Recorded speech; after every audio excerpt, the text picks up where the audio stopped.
Hello. এই করছে কি? শোন না, বলছি তোকে ছবিটা পাঠালাম, দেখ ছবিটা পেয়েছিস? পেয়েছি। তোর সুবিধার জন্য পাঠালাম, দেখ ওই ছেলেটাই বরুণ দাস।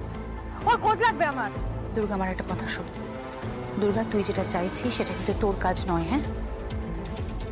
এটা পুলিশ ডিপার্টমেন্টের কাজ। এটার জন্য তোর বাবা রয়েছে, স্বয়ম্ভু রয়েছে এটার জন্য। হ্যাঁ আমি জানি তো, আমার বাবা রয়েছে ডিপার্টমেন্টে। তবুও তো 20 বছর ধরে আমার মাটা হুইল চেয়ার। 20 বছর ধরে আমার মাটা বাহ্যক জ্ঞান শূন্য। 20 বছর ধরে আমার মা চলতে ফিরতে পারে না। 20 বছর ধরে আমার মা কথা বলতে পারে না, তাই না?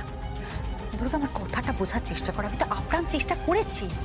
আমি জানি করছি। দেখ আমি তোকে ছোট করার জন্য কোনো কথা বলিনি, কিন্তু আমি জানি তুই আমার মাকে হেভি স্নেহ করিস। আমি এটাও জানি তুই আমাকে হেভি ভালোবাসিস, কিন্তু আমি তবুও বলছি করছি, আমি ছাড়বো না। তুই দেখে নি ওই বরুণ দাসকে একবার আমাকে খুঁজে নি। আর জানিস তো, আমার মনে হচ্ছে এরপর আরেকটা খুন হতে পারে। মানে কি বলছিস এসব? কে খুন হবে? ওই যে ডক্টর ভৌমিক। হোয়াট? আরে হ্যাঁ রে, আমার মায়ের অপারেশনের সময় ডক্টর ভৌমিক, ডক্টর সেন, তোরা তো দেখেছিলি। আরে অপারেশনে কি হয়েছিল আমি তো জানি না, তোরা তো ছিলি। মনে আছে তোর ডক্টর ভৌমিক, ডক্টর সেন, এদের মনে আছে?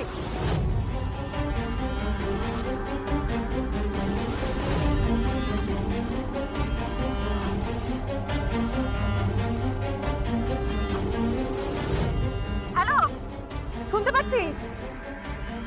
আমার কথাটা শোন। ওই ডক্টর ভৌমিক, ও মনে হচ্ছে খুন হবে।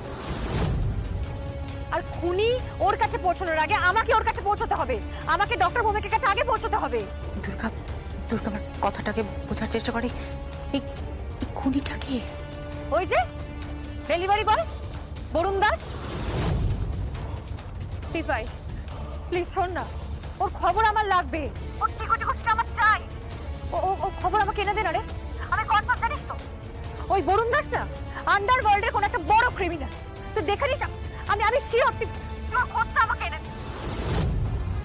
আর ও নিশ্চয়ই কোনো একটা ধান্দা নিয়ে পিঠাকে ফাঁসিয়েছে।